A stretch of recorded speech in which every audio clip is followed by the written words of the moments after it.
Bom, meus senhores, para os presentes aqui na sala, uma boa tarde. Agradeço a vossa presença neste tempo frio e neste dia chuvoso. Para os nossos ouvintes do Facebook, agradeço que vejam então esta reportagem, conferência que o nosso colega Paulo Batista vai dar. Antes de mais, em nome da nossa coordenadora, a arquiteta Hélia Silva, apresento as boas-vindas, agradeço muito a vossa presença. Ela não pode fazer a apresentação ao vivo por algum problema de saúde, nada de sério, mas é aqueles problemas que esta estação dá origem, estas constipações. E deixem-me só relembrar-vos um pouco da história dos temas olicitudentes em breves segundos. Foi algo que se começou em 2015, que fomos paulatinamente fazendo até 2020, e depois veio o bicho, e pronto, acabou-se tudo nesse mês de março de 2020, e ainda se fez 2 conferências nesse ano, e depois fez-se mais uma já online em 2021, e pronto, fez-se uma pausa prolongada, sempre com medo de novos surtos pandémicos, que felizmente não aconteceram, e então achou-se por bem, a coordenadora achou por bem retomar estas conferências, e é a primeira deste ano, deste 8º ciclo de temas olicitudentes, é então o professor doutor Paulo Batista, que é doutorado em documentação, podem ver, aliás, na vossa folha de sala, tem feito o seu trabalho no Arquivo Municipal de Lisboa e já colaborou connosco noutras vezes, e hoje vai apresentar esta sugestiva conferência da Lisboa do Salão Ideal ao Quarteto, a História e a Arquitetura, sendo que está também em causa as memórias pessoais do próprio conferencista, como não podia deixar de ser. Por favor, vamos agradecer, e estamos interessados nas palavras que vamos certamente agora ouvir, que serão muito boas. Muito obrigado. Se quiserem passar para assistir, se quiserem ir para aquele lado, se calhar não. Uma sugestão. Prazer. Tenho muito gosto em tê-lo aqui, mas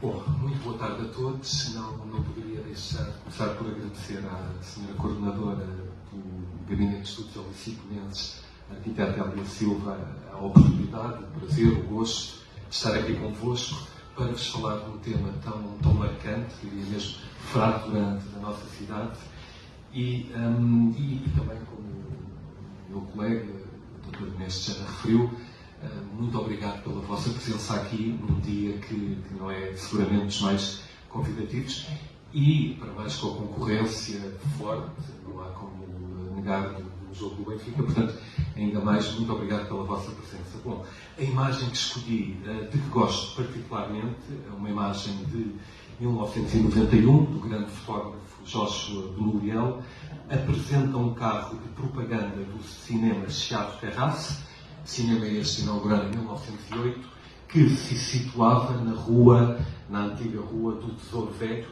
a atual Rua António Mário Cardoso. Maria Cardoso, exato, peço desculpa. Bom, mas antes de iniciar a minha apresentação, gostaria de dizer que a mesma resulta de um artigo que escrevi, creio que em 2021, para a revista Bica, e que, no fundo, sinaliza, como também já foi referido na apresentação, as minhas memórias dos cinemas da minha vida, digamos, portanto, da minha ainda idade de criança, até dos 6 aos 10, e depois da adolescência até aos 18 anos, e que, de facto, considerando que nasci em 1961, portanto tenho 53 anos,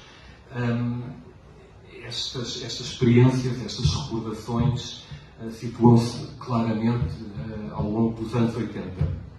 Naturalmente, para o estudo e compreensão deste tema, que é sempre tão apaixonante, os cinemas de rua, os cinemas de bairro, é absolutamente incontornável referir a extraordinária obra da professora Margarida Accioli, precisamente intitulada Os Cinemas de Lisboa, e também, alargando a realidade do país, uma obra do arquiteto José Manuel Fernandes, Os Cinemas de Portugal. Bom, dito de outra forma, é um relato bastante pessoal que pretendo transmitir, que seguramente terá pontos comuns com muitas pessoas da minha geração, com alguns de vós também, porque de facto se referem a espaços icónicos da nossa capital que foram, digamos, desfrutados por muitos de nós. E de facto este sumário dá claramente um mote para aquilo que é a realidade atual dos cinemas antigos de Lisboa. Destes magníficos cinemas, apenas 2 se encontram no presente em funcionamento. Gostaria de começar por dizer que o tempo não para, tem sido absolutamente impiedoso, diria mesmo implacável, com os antigos cinemas de Lisboa, ou seja, numa frase, a memória de um passado absolutamente glorioso foi substituído pela pequenez do presente, como irei tentar evidenciar. Portanto, num futuro para estes cinemas que parece cada vez mais incerto. Estas imagens, de facto, são muito interessantes. Ir ao cinema é, na atualidade, no presente, e tivemos aquele período da pandemia, portanto, algo de profundamente diferente quando comparado com o início dos anos 80 e mesmo dos anos 90 do século passado. Com exceção de algumas salas que ainda continuam em atividade, a grande maioria, de facto, esta é uma das linhas fortes, este já gostava de finalizar, a grande maioria viu o seu espaço transformado para outros fins que nada têm a ver com a função inicial, ou seja, restauração, supermercados, bancos, lojas de roupas, ginásios, locais de culto, etc. Ou, ainda pior, encontram-se abandonados, quantas vezes em ruínas, chegando mesmo ao ponto, como foi o caso do antigo Cinema Paris, projetado pelo arquiteto Vítor Piloto, situado na rua Domingos Sequeira, junto ao Largo da Estrela, aqui, portanto, em 1931, na iminência de ser demolidos para dar lugar, como normalmente acontece nestas situações, a um novo empreendimento imobiliário.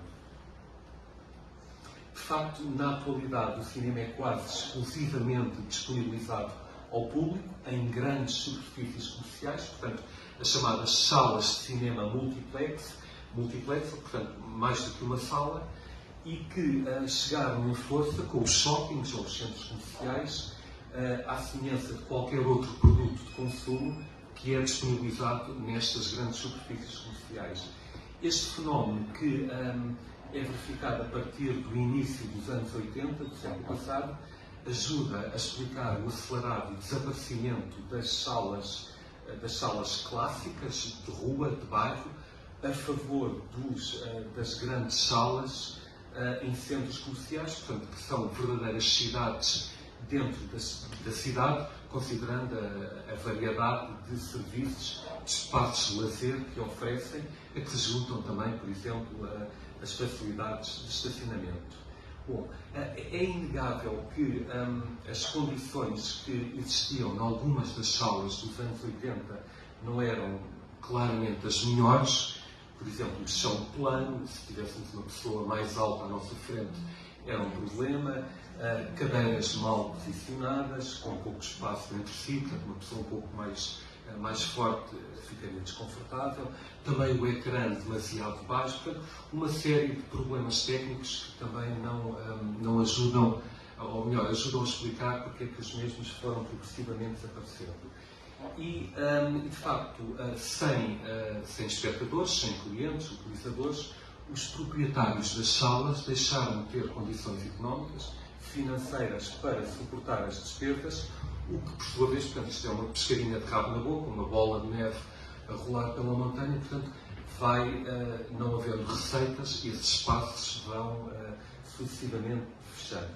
Curiosamente, se há menos cinemas em Lisboa, por outro lado, na atualidade, nunca existiram tantas salas, onde, também é uma fina ironia, a variedade de filmes em exibição é muito mais reduzido do que aquilo que acontecia nos anos 80 e mesmo nos anos 90, já que o mesmo filme é disponibilizado em inúmeras salas e, portanto, um pouco por todo o país, na verdade, o que por sua vez também limita muito a escolha do público, com prejuízo daquele cinema mais alternativo, mais europeu, independente.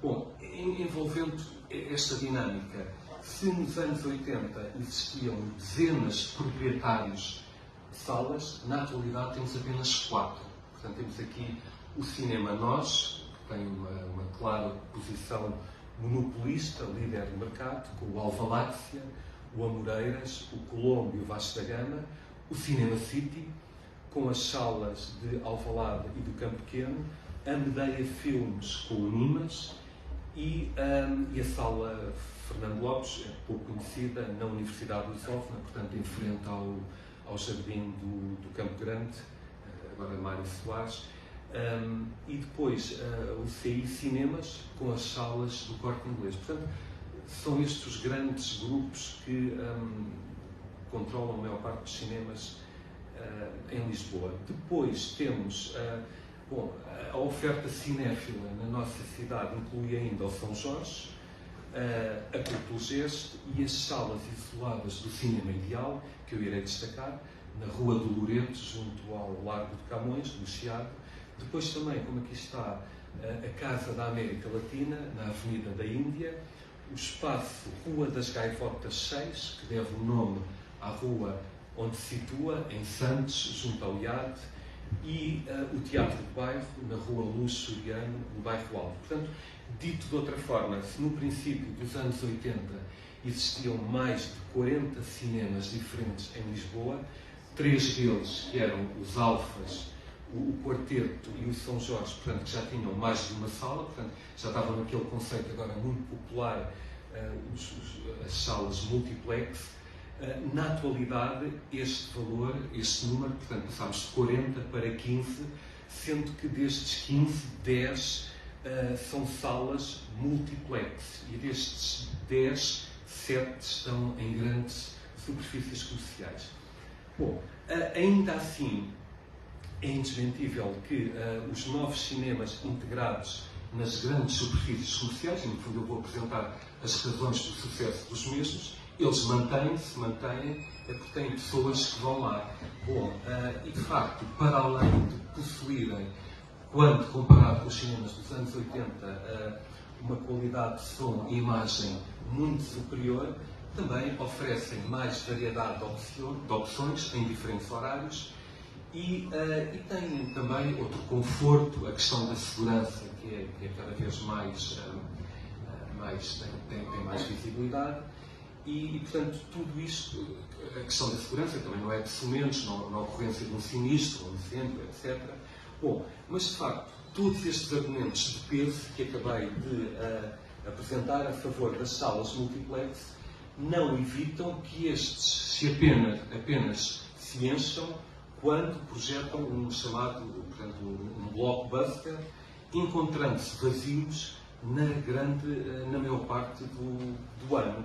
Ao contrário, exatamente o que acontecia com os antigos cinemas os cinemas de Lisboa dos anos 80. Bom, eu também não vou aqui desenvolver, estou a fazer uma pequena introdução e depois vou ver caso a caso os cinemas que eu gostaria de destacar, mas também há de facto outros argumentos que ajudam a compreender a lenta agonia progressiva, portanto um definhar a partir dos anos 80 até à situação em que nos encontramos na atualidade, de facto, com o início das emissões regulares de televisão, em 1957, a que sucede nos anos 80 o aparecimento do vídeo, o boom dos clubes de vídeo, portanto, tem o seu apogeu nos anos 80. Depois, em 92 e 93, temos sucessivamente a criação da SIC, da TVI e da SIC. Depois também, nessa mesma altura, início dos anos 80, o aparecimento dos canais por cabo. Depois, em 97, chegou o DVD. Portanto, uma série de desenvolvimentos técnicos que que atingem, digamos, os objetivos, a missão dos cinemas. Bom, Depois, também no final dos anos 90, surgiram os clubes de vídeo em casa, portanto já não precisamos de ir a um clube de vídeo na rua, como existia, podemos ver os filmes que queremos ver em casa. E, bom, depois de tudo isto, também o fenómeno da pirataria, portanto, por via das cópias ilegais, e mais recentemente o acesso através do streaming, possibilitando que qualquer pessoa, mesmo com conhecimentos básicos de informática, consiga aceder a filmes de forma gratuita, filmes que acabaram de estrear no cinema, portanto é uma concorrência muito direta. Podemos ver nos mais variados dispositivos, tablets, DVDs, etc., e locais, a qualquer hora, e, portanto, desde que haja uma ligação à internet, não necessitando de ir a um cinema para ver desde os clássicos àqueles filmes que ainda não estrearam. Portanto, considerando tudo isto, eu penso, permito mencionar algo mais pessoal, que é absolutamente fundamental que as pessoas, sobretudo as gerações mais novas, compreendam o espetáculo dentro do espetáculo, ou seja, a experiência que é ver um filme no cinema, que é incomparável do que comparativamente vê-lo na televisão, num tablet, num computador, num telemóvel. Portanto, mas de facto há uma concorrência de peso com as plataformas de streaming, como a Netflix, por exemplo, cada vez mais concorrentes de peso da sétima arte. Bom, esta imagem, tal como a grande maioria das que irei apresentar, encontram-se no Arquivo Municipal de Lisboa, onde trabalho, neste caso do respectivo arquivo fotográfico, situado na Rua da Palma, bem junto ao Martim Muniz, e que estão, estas imagens, integralmente disponíveis no respectivo sítio web. Bom, o atual cinema ideal é um cinema absolutamente fundamental, é o primeiro que eu quero destacar, fundamental para compreender a história do cinema em Portugal, já que é o mais antigo cinema de Lisboa. Foi inaugurado em 1904, inicialmente teve a designação de Salão Ideal e situava-se na Rua do Loreto, nos números 15 a 17, ao lado de Camões, portanto, na zona de confluência da Baixa e do Chiado com o bairro Alto e a Bica. Bom, a sua importância, como aqui está, deriva. Os seus proprietários deslocaram-se a Paris para adquirirem a aparelhagem necessária para poderem projetar estes filmes e de facto, o início da primeira década do século passado é o boom dos cinemas de rua, portanto, o cinema rapidamente torna-se um hobby, num dos hobbies preferidos dos lisboetas, mas de facto este Salão Ideal, era o seu nome, em rigor era um animatógrafo, portanto, que começou por passar fitas mudas, sem som, e cujo sucesso também se deve à sua localização, que era bastante central, portanto, com um público que vinha de Campo de Ourique, da Estrela, da Lapa, São Bento, e depois também devido à rede de transportes que era bastante boa. Bom, apesar do grande sucesso que teve, a grande concorrência de outras salas, como eu disse, é o boom dos cinemas de rua nesta altura, que vão aparecer a partir desta altura, portanto, vai provocar a progressiva perda de público, pelo que vai ser adquirido em 1908 por Júlio Costa, é considerado o primeiro industrial do cinema, era o responsável pela empresa cinematográfica Ideal, e portanto, ele e o seu sócio, João Azevedo da Costa, João Azevedo Almeida, formaram uma empresa Almeida e Costa, que portanto, vão reabrir nesse mesmo ano em que o compraram, em 1908, ao público, depois de beneficiar de obras de renovação. Bom, no ano seguinte, em 1909, começa a exibir filmes falados, que eram animados por detrás do ecrã por atores, muitos deles amadores, e que, portanto, por exemplo, o grande António Silva, a sua primeira experiência no cinema, ele entra na sétima arte através desta experiência e que, portanto, mais tarde vão interpretar de forma brilhante os respectivos diálogos e sons, portanto, que tinham que ser sincronizados com a voz, portanto, com as falas dos atores, das pessoas que o público estava a ver. Portanto, aqueles atores amadores que estavam por trás da tela tinham que rir, tinham que chorar, conforme aquilo que estava a ser projetado que o público estava a ver. Portanto, era uma experiência, portanto, e de facto, rapidamente conquistou os espectadores e teve um profundo impacto em Lisboa e, de facto, suscitava muita curiosidade, muita admiração. A afluência era tamanha que o elevador que ligava a Estrela ao Camões foi parado, portanto, num determinado momento, devido à quantidade de pessoas que aguardavam entrada para o cinema. Bom, em 1912, um terceiro momento, digamos, este cinema vai conhecer grandes obras de remodelação, introduzindo algo que depois se vai tornar comum à época, que eram os músicos que acompanhavam os filmes, que animavam musicalmente o intervalo dos filmes. Portanto, eventualmente alguns de vós também terão essas memórias. Portanto, vejam, era um edifício, o que não era mais do que um edifício muito modesto no começo do século passado, tornou-se, ao fim de algumas décadas, numa muito respeitada sala de cinema. Bom, e de facto, aqui, de 1949 a 1956, portanto, os cinemas são equipamentos, digamos, muito orgânicos, portanto, têm uma vida com altos e baixos. De facto, aqui, já com uma nova designação, cinema ideal, este espaço, este cinema passou por muitas alterações, aqui sempre sob o traço do arquiteto, também um peso pesado, João Simões, que para tal estudou vários cinemas estrangeiros, foi a Milão, foi a Londres, e depois temos aqui este cinema encerra em 1976. Podemos ver aqui na imagem da direita, no primeiro andar, a Remington, uma grande máquina de escrever, máquinas de escrever desta época.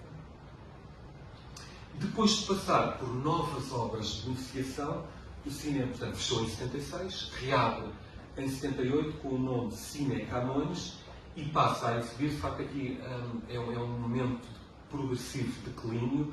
Começa a exibir, entre outros, filmes indianos. E o Cine Camões encerrou ao público no início dos anos 80, vai reabrir com um novo proprietário, com o nome Cine Paraíso, e que passa a exibir filmes pornográficos até ao seu encerramento em 2013. Portanto, segunda metade dos anos 70 até 2013, de facto, aqui uma espiral, uma vertigem, que vai levar ao seu encerramento em 2013. Bom, mas como eu disse, de facto, a história dos cinemas é feita devido a muitas reviravoltas, picos, momentos de declínio, de crescimento, apogeu, etc. E, de facto, eu penso, é a minha opinião, que seguramente este cinema será o melhor exemplo em Portugal do que acabei de dizer.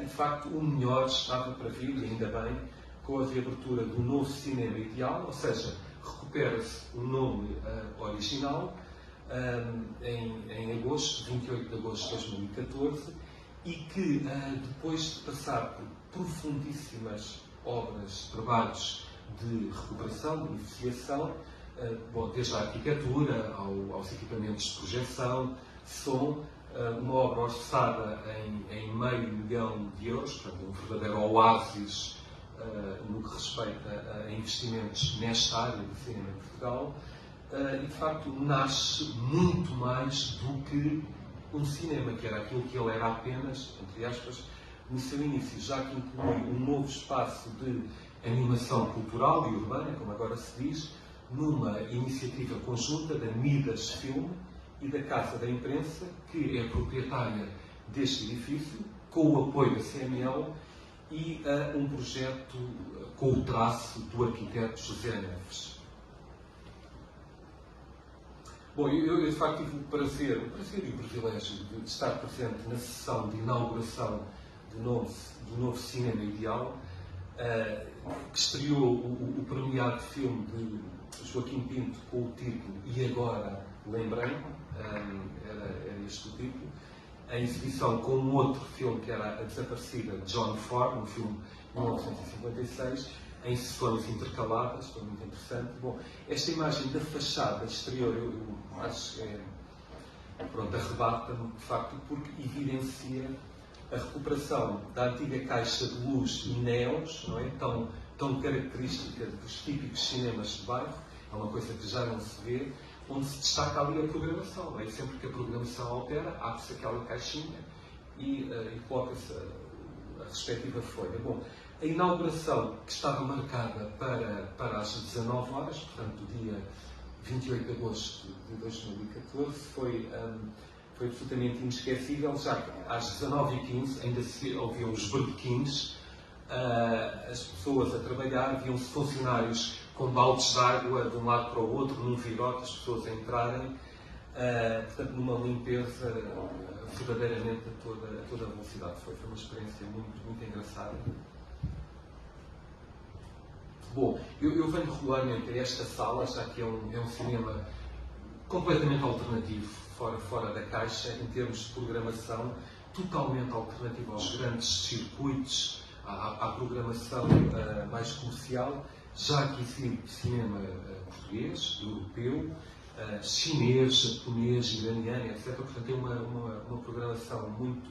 e depois dentro de todos os géneros, ficção, documentário, animação, curtas-metragens, mas também clássicos internacionais. E depois também tem sessões dirigidas para públicos específicos, desde o infantil ao sénior, portanto, diferentes públicos, diferentes necessidades de informação. Isto serve para qualquer serviço de informação.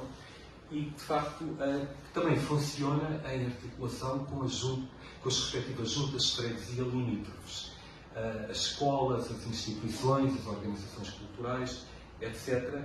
E também é muito interessante, este cinema promove ciclos, conversas com os diretores, com os realizadores e faz parcerias com outros eventos internacionais importantes na área do cinema, como o DOC Lisboa.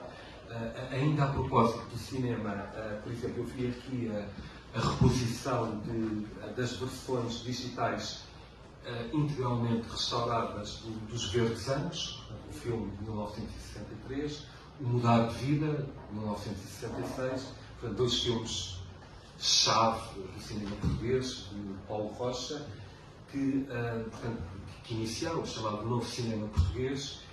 Também os Maias, de João Botelho, mas também filmes mais comerciais, como por exemplo A Magia ao Luar, uma comédia romântica do Diálogo. Portanto, tem uma programação muito alargada.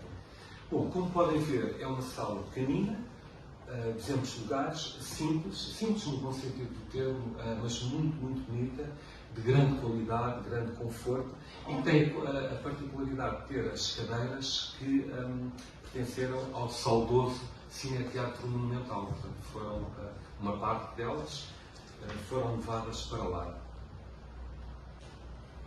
Bom, o edifício onde se insere também compreende, e de facto o caminho hoje é por aqui, os cinemas para sobreviverem têm que ser muito mais do que cinemas. E de facto este cinema também compreende uma livraria, uma DVD-teca, jornais e livros para consulta, uma cafetaria, também serve refeições rápidas, tostas, hambúrgueres, essas coisas. Tem um espaço de animação, de convívio, mesas de leitura, de estar.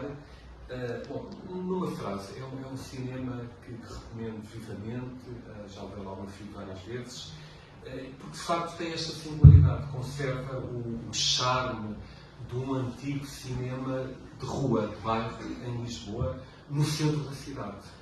E portanto, que não está integrado, como quase todos os outros, num centro comercial, portanto, com o seu foyer, o seu balcão, a sua plateia, etc. Bom, o Egan é o segundo cinema que eu queria destacar, é uma das salas lendárias de Lisboa, portanto, um dos pesos pesados, um edifício único.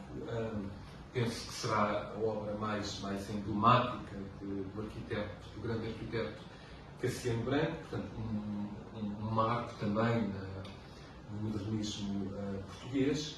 Contudo, foi Carlos Florencio Dias, um seu colaborador, que vai assinar, portanto, quem assinou e terminou o projeto, portanto, numa altura em que Cassiano Branco já se tinha desvinculado deste projeto. Sabemos que Cassiano Branco, uma figura muito singular, portanto, um homem com o coração junto à boca, que se trouxe imensos problemas, portanto, foi o responsável pela campanha do general sem medo Humberto Delgado, foi preso político, foi apanhado a colar cartazes, etc. Um direi compulsivo, um notívago incorrigível, perdeu-se de amores pela a Beatriz Costa, meteu-se num avião, ela estava a rodar um filme para a Paramount, a primeira grande estrela seguramente do cinema português. Foi lá ter, um homem chapa ganha, chapa gasta, morreu na miséria. As suas obras mais emblemáticas abandonou-as a meio, como por exemplo não só o Éden, o Império, o Polícia do Porto, um homem com... Aliás, a partir de uma determinada altura ele era de tal forma persona não grata no município de Lisboa que ele pediu aos seus colaboradores para assinar os seus projetos na expectativa de com isso os mesmos serem aprovados. Inaugurado, peço desculpa, perdendo aqui uns à parte, inaugurado em 1937, numa cerimónia que contou com a presença do chefe de Estado, o general Oscar Carmona. Depois de apresentar 2 peças de teatro, passou rapidamente, no ano seguinte, em 1938, a sala de cinema e tornou-se, durante quase 50 anos, uma das salas mais procuradas da capital, se não mesmo, penso assim, a primeira entre todas.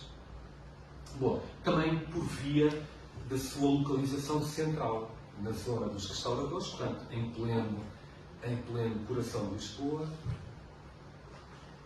como esta imagem aqui demonstra, e esta também. Mas de facto, lá está, há uma grande organicidade na vida dos cinemas e nos anos 80 foram muito difíceis para esta sala. Sucedem-se os episódios de decadência, violências, rixas, muitos excessos. O Éden começa a ter uma reputação muito má, que de facto ofuscaram o brilho, o glamour das décadas anteriores.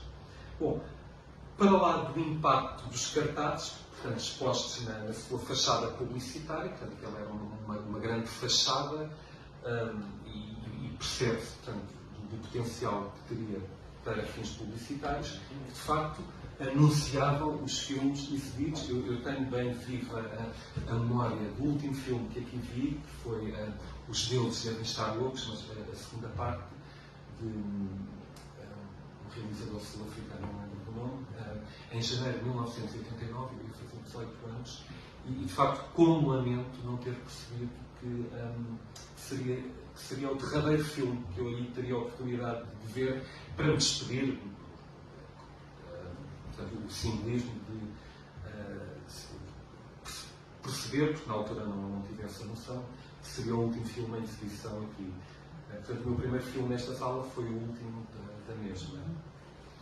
Aqui algumas imagens do interior do Éden, todas, neste caso, da Biblioteca de Arte e Arquivos da Fundação Carlos Gulbenkian, aqui com a vista do palco, a partir do balcão, a plateia,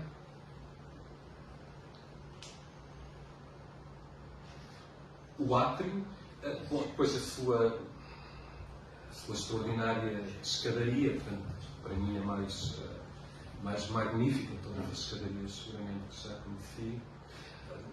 Há um filme, não consigo recordar o nome, do Wim Wenders, como é que se chama? Que é muito interessante. É um filme dos anos 80, Until the End of the World, que tem a banda sonora do YouTube, tem a música com esse nome, e esse filme pretende representar, nessa altura, como é que seria o futuro Então, qual é a imagem que ele vai buscar para representar o futuro? O Éden dos anos 30. Portanto, o que mostra bem, lá está, o modernismo, no sentido pleno, arquitetónico da palavra, mas também o futurismo, o gênio visionário de Cassiano Branco. Bom, e de facto, esgotado este ciclo inicial, não é? Bom, penso que temos bem vivas essas memórias, todas as manifestações, os protestos da opinião pública contra essa intenção. O Éden foi transformado no Hotel Éden, é isso que ele é, e integrando ainda, depois teve ali várias utilizações, a Virgin, Mega Store. Quem não se lembra, como é que se chamava aquela banda de as Spice Girls, que inauguraram essa loja, a primeira grande loja da Virgin em Portugal, que fechou poucos anos depois, foi substituído pela loja do Cidadão e atualmente é a maior loja da Mango. É essa a utilização que tem ainda neste momento. Para além disso, continua a acolher, portanto, ou seja, ao nível do resto de chão, que era o primeiro andar também, portanto, um espaço comercial e depois uma unidade hoteleira. Aqui podemos ver uma perspectiva a partir da cobertura, onde se encontra uma piscina e, de facto, pouco resta, para além de uma parte da fachada principal. Portanto, numa frase, um dos maiores crimes cometidos contra o património arquitetónico em Lisboa, portanto, o interior, aquelas escadarias, foi tudo desventrado, não é? Resta isto, a fachada. Bom. Por sua vez, o número 175 da Avenida da Liberdade é ocupado pelo São Jorge, a primeira sala de cinema luxuosa de Portugal, inaugurada em 1950. Curiosamente, eu trabalhei no arquivo privado, o arquiteto Cassiano Branco, um dos seus projetos, uma utopia. O primeiro arranha-céus projetado para Lisboa era no local exato onde se encontra o São Jorge. Um projeto que não passou, disso mesmo, não passou do papel. Bom, projetado pelo arquiteto Fernando Silva, esta obra valeu, nesse ano, em 1950, o Prémio Municipal da Cultura. Podemos vê-lo aqui, a ser entregue esse prémio pelo Presidente da Câmara, Álvaro Barreto Salvação. Bom, no fundo, em reconhecimento à modernidade, é um espaço extraordinário. Portanto, vejam, a modernidade das linhas, a grandiosidade da estrutura, a capacidade da sala, portanto, tinha 1820 e tal lugares, não me recordo exatamente, portanto, fizeram rapidamente deste cinema o maior da Península Ibérica, portanto, um gigante, e de facto, quando foi inaugurado, o São Jorge tornou-se de imediato um símbolo da sofisticação. Foi o primeiro cinema em Portugal com ar-condicionado e sistema de aspiração para a extração de poeiras. Bom, as recordações que eu tenho, estávamos ali a falar, a recordação que eu tenho desta sala de espetáculos remonta, digamos, a uma segunda vida, a um segundo momento da mesma, na sequência das grandes obras de beneficiação ocorridas em 1981 do engenheiro Artur Pinto Martins, exato, que vão transformar este espaço original, que era uma única sala, em três. Ainda assim, não impede que a maior delas, que ficou com o nome a Sala Manuel Oliveira, é a maior de Lisboa, na atualidade, com 848 lugares. Portanto, a grande sala, que era uma só, foi dividida em três. A maior delas continua a ser, na atualidade, a maior, e de facto onde estive vezes sem conta, e lembro muito bem da sua grande beleza, da extraordinária acústica, o conforto, e de facto, quando é encerrada, números que encontrei na imprensa escrita, portanto já tinha superado os 20 milhões de espectadores, portanto o dobro de números redondos da população portuguesa. Bom, ou seja, como disse, eu não tenho memórias deste primeiro momento, foi inaugurado em 1950, ainda bem, não tenho memórias, mas tenho de facto de uma segunda vida, vai reabrir ao público, no final de 1982, e foi aqui que eu vi o meu primeiro filme da série de 007, o For Your Eyes Only, que deve o nome a uma música China Eastern, portanto, realizado por John Glenn, e que teve na estreia a presença em pessoa de Roger Moore. Portanto, é uma prática, como estávamos a falar, as antestreias terem assim nomes. Bom, em 2001 a CML adquiriu o São Jorge, e ainda bem que o fez, senão provavelmente teria acontecido o mesmo do que a maior parte dos cinemas que irei falar. Bom, e de facto fechou para obras e com o objetivo de passar a acolher, e isso ainda continua a acontecer na atualidade, festivais de cinema, sobretudo, o Índio Lisboa, também a Festa de Cinema Francês, são muito populares aqui, estes cartazes vêm nesse sentido. Bom, depois, 2 anos depois, em 2003, a gestão passou a ser assegurada pela EGEAC, Cultura em Lisboa, e de facto é um cinema que nós associamos à diversidade, à riqueza da programação, e já que existia lançamentos de música, ciclos de conferência, lançamentos de livros, de discos, etc. E sábado de reuniões para o julho das baixas do os 30 anos da festa, da Direção da Cultura também. E de facto não tenho dúvidas que o futuro dos cinemas, no sentido de sobreviverem, muito para além daquela época em que foram construídos, passa por isto, não é? E no fundo isso tem acontecido em inúmeras cidades da Europa, portanto a sua reconversão para fins culturais, normalmente sob a tutela, digamos, do Estado. Bom, o Monumental, o terceiro cinema, o quarto que eu queria destacar, foi o mais imponente cinema de Lisboa, a par do Éden e do Império, portanto, uma das grandes catedrais, é esta a expressão à época. Bom, projetado pelo arquiteto Raul Rodrigues Lima e decorado pelo decorador José Espinha, portanto, um espaço todos nós conhecemos, ali na Praça do Saldanha, e portanto foi inaugurado em 1951. Podemos ver aqui as entradas para o cinema e para o teatro, porque tinha 2 utilizações, portanto era um cine-teatro, com a biteira do teatro ao fundo. Deixa-me ver estas imagens. Bom, e de facto o Monumental, o nome sinaliza bem aquilo que ele era.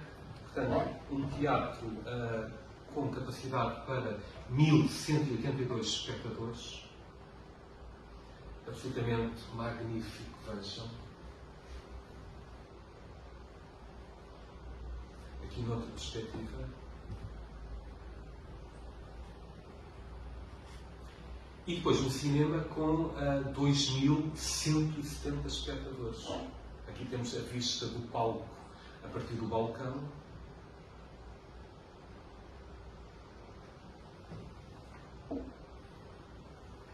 A vista da plateia a partir dos camarotes.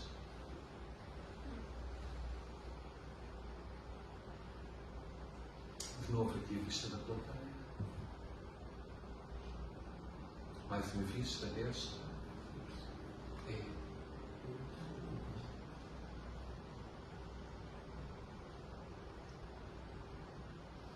Mas também um café-restaurante que abriu ao público em 1955. Também tinha um espaço para exposições. Portanto, o acesso ao café-restaurante aqui pela rua. Vamos esperar agora. Pronto, no fundo, um verdadeiro gigante, não é? Que bem fazia justiça ao seu nome, e de facto havia uns chavões nesta época que diziam um paradigma de luxo, de modernidade, de bom gosto, e de facto de imediato passou a ser a referência do género em Portugal. Aqui uma perspectiva das entradas para o segundo balcão do cinema e teatro.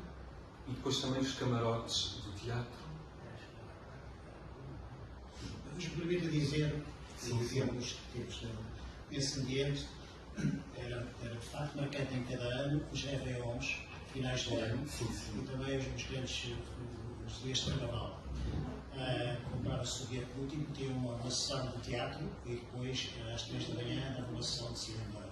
Sim, sim. E era nestes foyers, era assim que se chamava, por exemplo, eu lembro perfeitamente, o Académico Mais 2, que na altura estava na voga, e outros conjuntos, ao mesmo tempo, o foyer da plateia e o foyer da parte de baixo, e o foyer do primeiro balcão, que era mais fundo, apanhava-se aqui os bares toda a noite, os bares de carnaval. Muito obrigado. Ele falou do café monumental, o café que estava ao lado desse café monumental estava outro café que foi famoso. Foi o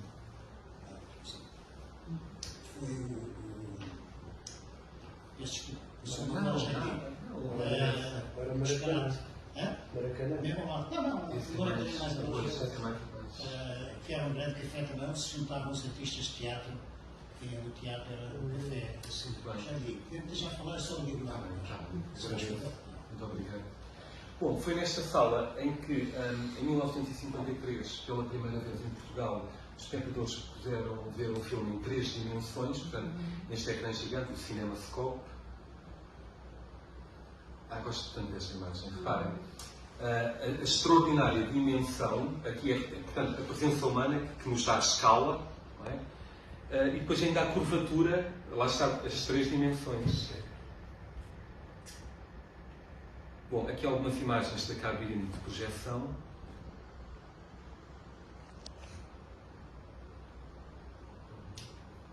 Já agora, muito caro.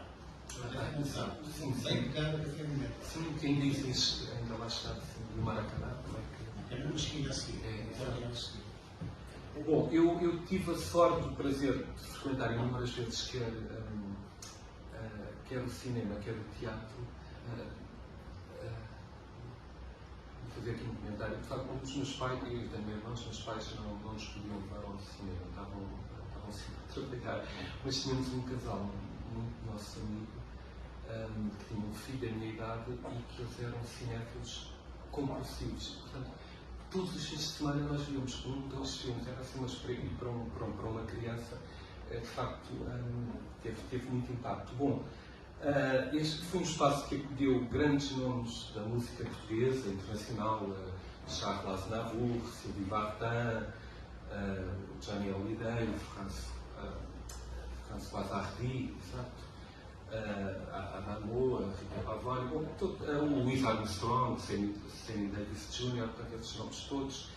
E, de facto, eu no cinema recordo de forma muito expressiva o seu enorme ecrã. Estamos aqui, portanto, ladeado, cá está, por 2 grandes painéis, Maria Keil, portanto, a esposa franciscana do Amaral, de facto, que a todos parecia deixar sem palavras tal o espanto que provocava aqui com a vista do palco a partir do balcão. Bom, depois o gigantesco foi, cá estávamos a falar, não se ficava atrás, de facto, na impressão causada, desde logo pela dimensão, mas também a decoração, e de facto vejam lustres suntuosos, maples sofisticados, mármores dourados, e depois também a que se juntavam as esculturas de Euclides Vaz nos corredores. Bom, depois, também muito interessante, no último piso do Cineteatro Monumental existia um salão de chá, que mais tarde foi adaptado, de novo sob o traço do arquiteto Raul Rodrigues Lima, para acolher o Satélite. Satélite, o nome em alusão a ficar na órbita do Monumental, portanto, pela sua pequena dimensão, portanto, a explicação para o nome é essa, portanto, uma pequena e muito acolhedora, muito aconchegante sala-estúdio, tinha pouco mais de 200 lugares, foi inaugurada em 1961 e que se destacava e que se destinava, perdão, a uma oferta cinéfila mais alternativa quando comparada com a mais comercial da casa-mãe, da grande sala de cinema. Bom, portanto, gosto muito desta imagem também, um espaço único. Mas infelizmente foi o primeiro teatro a encerrar, 3 de março de 1983, aqui com a exibição da última peça de teatro, com o título, está aqui, As Charadas, é esse o nome da peça. A que se seguiu, portanto, fecha o teatro primeiro e depois fecha o cinema no final desse mesmo ano, 1983, mas de facto o pior estava claramente para vir com a demolição deste edifício no ano seguinte, em 1984. Portanto, hoje seria impensável, digo eu, algo acontecer, embora não querendo de modo algum justificar o injustificável, mas havia ali algumas, não digo atenuantes, mas de facto era um espaço privado, não era um espaço que pertencia ao município. Bom, mas de facto, bom, eu recordo bem este episódio porque foi aqui que também, permitam-me à parte que eu vou fazer, mas isto também é de facto uma viagem pelos cinemas da minha vida. Foi aqui que vi os primeiros filmes dos anos 90, o Indiana Jones, portanto, Os Salvadores da Arca Perdida, de Steven Spielberg. Bom, no seu lugar foi construído um novo e moderno imóvel, foi inaugurado em 1993, portanto, 9 anos depois da sua demolição, com escritórios, com centro comercial, 4 salas de cinema, em que a única semelhança com o espaço antigo era mesmo um novo. A sala, a programação era muito interessante, era uma sala onde eu gostava muito de ir, as condições em geral não comprometiam, mas de facto faltava alguma coisa, sobretudo para quem tinha experiência do cinema antigo, portanto, alma, carisma, até caráter, não é? Memórias, de facto, sobretudo para quem, como eu, e de facto para uma criança, toda aquela grandiosidade, aquelas linhas modernas, portanto, tudo aquilo tinha um espaço, tinha um impacto muito grande. Bom, mas também este segundo cinema do Monumental foi encerrado, estas 4 salas foram encerradas ao longo de 2019. Bom, está previsto, isto é algo que já há 4, 5 anos vem publicado na imprensa, que o cinema regresse ao novo Monumental. Eu estive lá nesta terça-feira para confirmar aquilo que era a minha impressão, para fotografar e ver. O Monumental é um espaço que está fechado, portanto, não é, o BPI ocupa toda aquela, portanto, é o banco, é o BPI que ocupa todo o espaço à volta do resto do chão, portanto, não é possível aceder ao interior. Em cima também. Sim, está tudo fechado. O edifício é só BPI. Sim, exato. E, portanto, é esta a realidade atual do Monumental, que de facto tem em comum, como disse, o nome e o local. Bom, inaugurado no final de 1953, o Cinema Alvalade, projetado pelos arquitetos Lima Franco e Filipe de Figueiredo, encontrava-se no bairro com o mesmo nome, portanto, naquele gaveto da Avenida de Roma com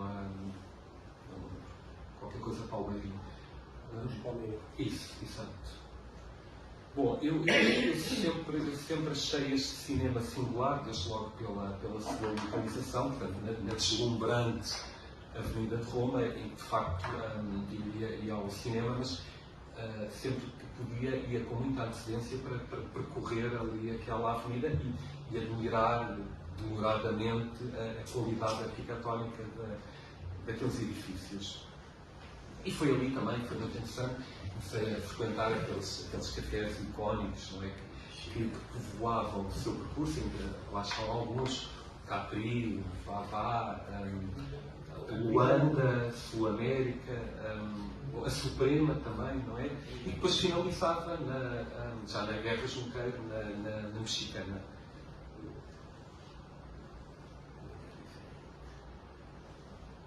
Bom, depois o cinema, portanto, traço simples, moderno. Eu recordo esta também é uma memória muito viva, esta pintura de grandes dimensões de Estrela Faria, portanto, numa parede do vasto átrio de entrada. Aqui vista de outro ângulo, mas de facto, há bocado falávamos nas reprises, não é? É também uma memória que eu tenho de um verão, creio, de 83 a 84, eu teria 12, 13 anos, em que fiz aqui o circuito das reprises, portanto, das reposições, e assisti a clássicos do cinema, como Os Três Mosqueteiros, Richard Lester, também aquele Fúria do Dragão, do Bruce Lee. Bom, nesta maravilhosa sala, portanto, aqui quem vê por fora, portanto, quem vê a fachada, o alçado principal, não imagina o que lá estaria. De facto, é um espaço muito, muito marcante.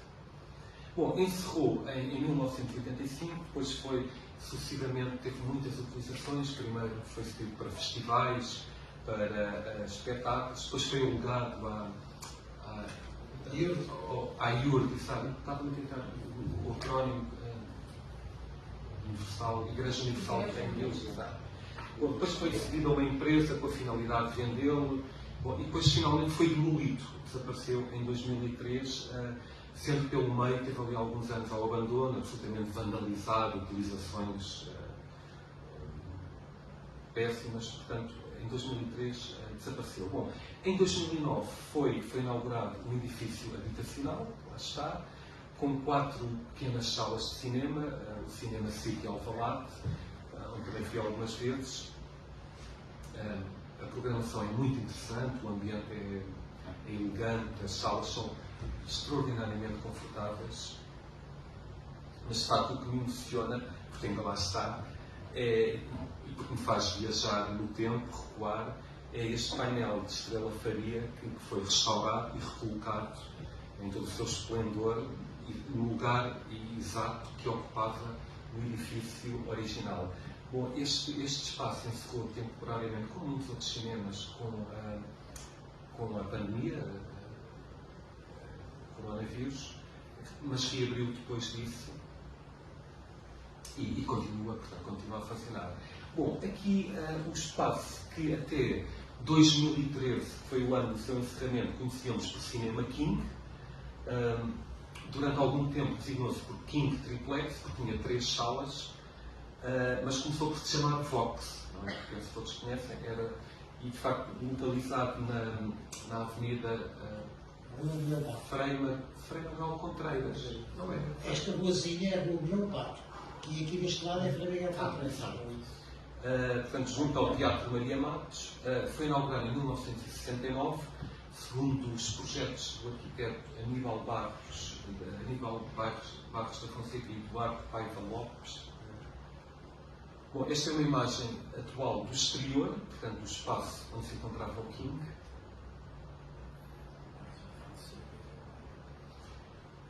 Mas penso que, de facto, esta imagem é aquela que não queremos. Penso que para quem frequentou, a memória que perdura é esta, portanto, um cinema que não se esquece e que recordamos com um sorriso, de facto, razão de tantas romarias, um cinema diferente. De facto, como há pouco também estávamos a falar, as cadeiras chiavam, não são absolutamente. Acontecia sempre, nunca falhava. O espaço para as pernas era mínimo e ficávamos ali quase numas contorcionismo. Bom, o som era absolutamente sofrível, mas a programação sem cedências ao mainstream não se encontrava em nenhuma outra sala do país. Eu penso que o King foi.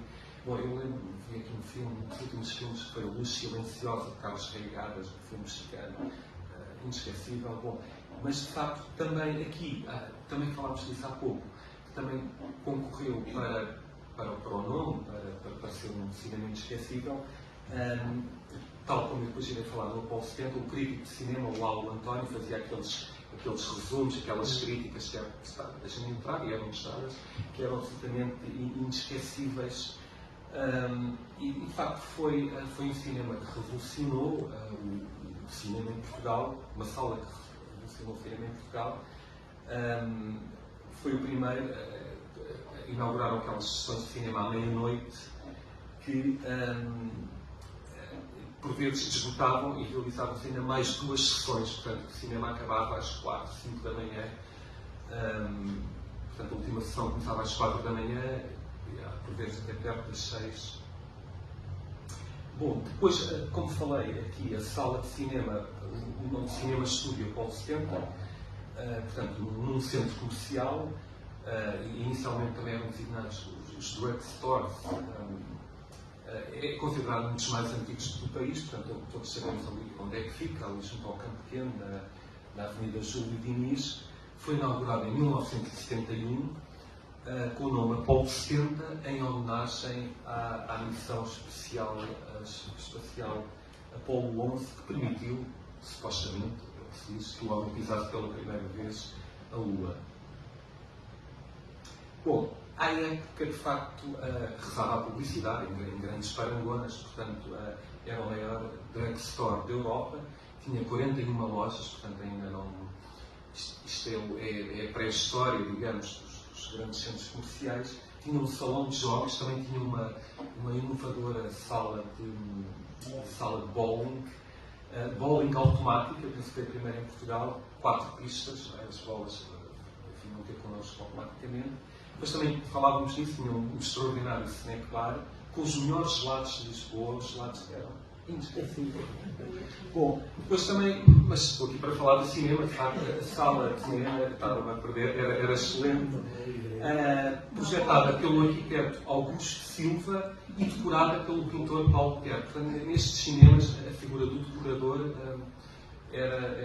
tinha um peso muito grande. Bom, o Apolo 70, de facto, revolucionou, foi um conceito absolutamente novo que não existia no cinema em Portugal, porque, como disse, introduziu as sessões da meia-noite, que de facto o referido Laudo António tinha experimentado 2 anos antes no Vox, pela primeira vez, e depois vai replicar aquele modelo de grande sucesso aqui no Apolo 70. Bom, e de facto os preços eram mais baratos, para a sessão era as meia-noites fantásticas. A expressão era mesmo esta, tornaram-se rapidamente um acontecimento. Eu tenho essa memória muito.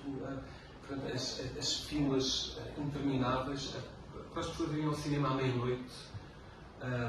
Bom, e de facto, penso que, como referi, uma das principais razões para o sucesso deste cinema foi ter o crítico de cinema Laudo António como programador, portanto, é ele o responsável pela programação, aqueles fantásticos desdobráveis, repletos de informações, críticas, comentários, bom, muito bom, que eram entregues aos espectadores. Portanto, a pessoa entrava, tinha ali a pessoa que recebia o bilhete e recebia esse desdobrável. Bom, de facto, o centro comercial chegou aos nossos dias, continua a funcionar. Não, está fechado. Há 5 anos. O Apolo 70? Sim, é só cinema. Eu ainda me lembro das minhas teses de mandarem encadernar lá numa.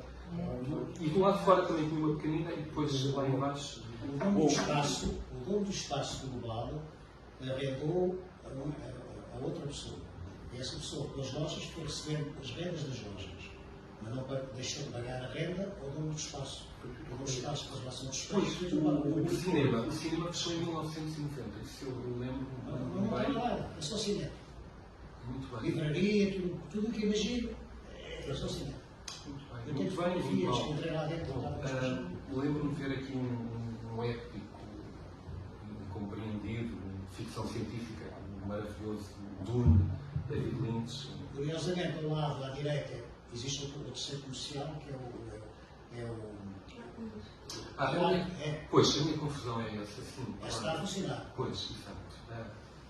Bom, o Londres, na Avenida de Roma, projetado pelo arquiteto Eduardo Medeiros, portanto, fundado por José Castelo Lopes, portanto, sabemos o peso que teve no cinema, foi de facto também um cinema muito diferente dos demais que existiam.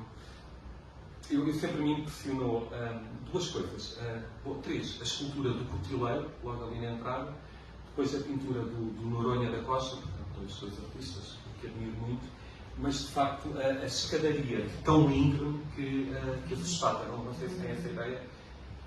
Bom, descer devagar, porque. Mas de facto.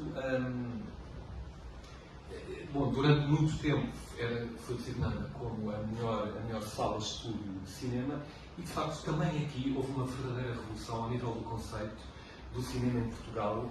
De facto, se até aí a grande maioria das salas tinha apenas um ecrã. Londres, portanto, as pessoas iam ao cinema apenas por isso mesmo, para ir ao cinema, ver um filme. Aqui não, Londres foi inaugurado com um pub e um snack bar. Ou seja, e de hora tanto os seus clientes podiam, como se dizia, beber um copo, comer e desfrutar de uma sessão de cinema. Portanto, um conceito já muito mais alargado, no fundo, a sinalizar o que hoje acontece de forma extrema, portanto, mas que na altura era uma experiência desconhecida nas salas de cinema. Portanto, ir ao cinema e também comer, beber um copo, uma refeição ligeira. Bom, mas de facto também aqui o que me emocionou foi que de facto tinha uma programação muito alternativa. O cinema europeu, sobretudo francês e italiano, tinha um peso muito grande na programação. Eu lembro cá está o Paris, Texas, de Wim Wenders, foi um filme que aqui vi, ainda com a Seguete, e depois também as suas inesquecíveis e apertadas cadeiras que tinham, que ao sentarmos, aquilo tinha assim um dispositivo automático, não um sistema hidráulico, nós sentávamos e aquilo deslizava, ficávamos assim, portanto não havia opção, sentávamos só para acontecer aquilo. Bom, e de facto, para trás ficaram muitas utilizações que este espaço teve, restaurante, bowling, boate também. Portanto, lá está, a vida dos cinemas é muito. É um ser vivo, não é? Que se vai adaptando, mudando, de forma a sobreviver. Bom, depois, aqui no prelúdio do século XXI, a sala principal deste cinema, isto é uma fotografia muito recente, foi transformada, portanto, originando uma segunda, portanto, tal como aconteceu no São Jorge. Bom, e de facto foi um dos sobreviventes dos antigos cinemas de bairro de rua em Lisboa, mas que resistiu enquanto pôde e a partir de 2013 foi convertido numa loja de produtos chineses e é essa a utilização que continua a ter. Também passei lá há dias, tirei esta fotografia. Bom, e termino de facto com aquilo que eu costumo dizer, o cinema da minha vida, a ter que escolher inaugurado em 1965, portanto, por Pedro Bandeira Freire, uma referência absoluta, portanto, o fundador da Livraria Opinião, um escritor, realizador. Foi um cinema projetado pelo arquiteto Nuno Sampaio. Todos nós sabemos que fica ali paralelo nos Estados Unidos da América, portanto, a Rua Flores de Lima, exato. Bom, as salas eram pequenas, eram mesmo desconfortáveis, os ecrãs eram reduzidos, a projeção não tinha muita qualidade, mas de facto foi aqui que aprendi que existia mais cinema para além daquele que é mais óbvio. Portanto, apurei gostos, desenvolvi sentido crítico e de facto foi uma das primeiras salas de cinema em Portugal a passar cinema alternativo, cinema de autor, se quisermos. De tal forma que eu lembro-me que houve um dia que cheguei aqui a ver 3 filmes no mesmo dia. Não tenho mais essa memória, mas era algo comum, digamos, acontecia com alguns. Havia muitas pessoas a fazerem isto. E, de facto, portanto, tudo isto a contrastar com aquela programação de chave na mão, portanto, de êxito assegurado, mas sem grande qualidade e que pejavam, digamos, a maior parte dos cinemas de Lisboa a seguir ao 25 de Abril. Portanto, aquela sequência mais comercial. Um cinema diferente de todos, absolutamente vanguardista, e foi também refletindo o seu criador, o seu mentor. Foi um sucesso estrondoso a fazer jus ao ambiente do fim do Estado Novo em que nasceu. Portanto, foi o primeiro cinema multiplex em Portugal, com mais do que uma sala. Né? Depois temos os alfas, etc. Também, portanto, o mais visionário, o mais invulgar de todos, o mais visionário de um futuro que chegava a grande velocidade e que, no fundo, iria determinar o fim desses mesmos cinemas de rua. Portanto, os cinemas multiplex integrados em grandes espaços comerciais. E que, de facto, é uma evidência, restam pouquíssimos cinemas de rua. Bom, Desculpe, as sessões começavam à meia-noite. eu ia falar disso. Eram 4 salas e é uma divisa que se torna muito popular na época, que era, como é que era? 4 salas, 4 salas, 4 filmes. É isso. Está mesmo a falar. escrito. É. Pois, estava aqui a tentar lembrar. Bom, portanto, todos cinemas diferentes, todos filmes diferentes, 18 exibições por dia, portanto, e à pinha, portanto, com muita gente. Muitos filmes absolutamente exclusivos, portanto, não se encontrava em mais sala nenhuma em Lisboa, por isso é que estavam cheios, porque só se podia ver ali. Portanto, uma atmosfera única, um ambiente muito interessante. Bom, depois tinham as reposições, as reprises, não é? Os ciclos temáticos, e depois, como bem assinalou, as sessões da meia-noite às sextas-feiras, quase sempre esgotadas, e que se estendiam até manhã, até à luz do dia. Portanto, uma coisa que hoje temos dificuldade em imaginar, mas que as salas estavam cheias, esgotadas, era um mar de gente. Bom, foi aqui que, em 2002, vi um filme também absolutamente, como é que se chamava? Irreversível, filme francês, com Mónica Bellucci, um filme muito pesado, não sabia bem o que é que ia ver, mas lembro das pessoas irem saindo assim. Bom, à medida que a trama se desenvolvia. Bom, o fim anunciado chegou em 2007, quando a Inspeção Geral das Atividades Económicas, vamos a falar nisso há bocado, entendeu que o espaço de facto não tinha condições de segurança para o seu funcionamento. Bom, houve ali uma fase de abandono, foi utilizado por uma igreja evangélica, alternativa, plenitude, assim, uma coisa, plenitude de Cristo. Bom, agora é aquilo que se chama, aquelas palavras que aparecem, um cowork, não é? Ou seja, um local de trabalho colaborativo em que várias empresas partilham recursos, partilham o mesmo espaço para, portanto, escritórios, equipamentos, para baixar exatamente os custos dos mesmos. Bom, e de facto, pois esta é, no fundo, a história dos cinemas da minha vida. Portanto, no fundo, apresentei aqui uma espécie de best-of, não é? Eventualmente com pontos em comuns, com, portanto, salas muito especiais, filmes inesquecíveis, salas são esgotadas, as estreias não tinham data fixa, também eram muito. Alguns filmes eram exibidos durante anos, ficavam em exibição durante anos. Portanto, muito para além do consumismo do toque dos telemóveis, as bebidas gasificadas, as pipocas, etc., para ser tomado conta destes espaços. Bom, e de facto, se no presente ir ao cinema é uma atividade entre várias, não é? Vamos às compras, depois ao cinema, depois vamos jantar fora. Portanto, bom, nos anos 80 era um conceito absolutamente único, portanto, era mesmo aquilo, portanto, era um momento social, marcante, com significado, que conduzia à interação, que as pessoas se vestiam com uma roupa especial, portanto, e de facto, as salas de cinema não eram só. Nós não íamos só ver o espetáculo, não é? Por exemplo, quem é que não se recorda daquelas telas de veludo vermelhas e douradas, falta uma palavra, aqueles cortinados de veludo, não é? Que abriam um para cada lado, bom, com folhos, não é? Uns dourados, uns vermelhos, e que cobriam a tela da projeção, não é? Aquilo abria, e depois quando o filme acabava, aquilo voltava a fechar.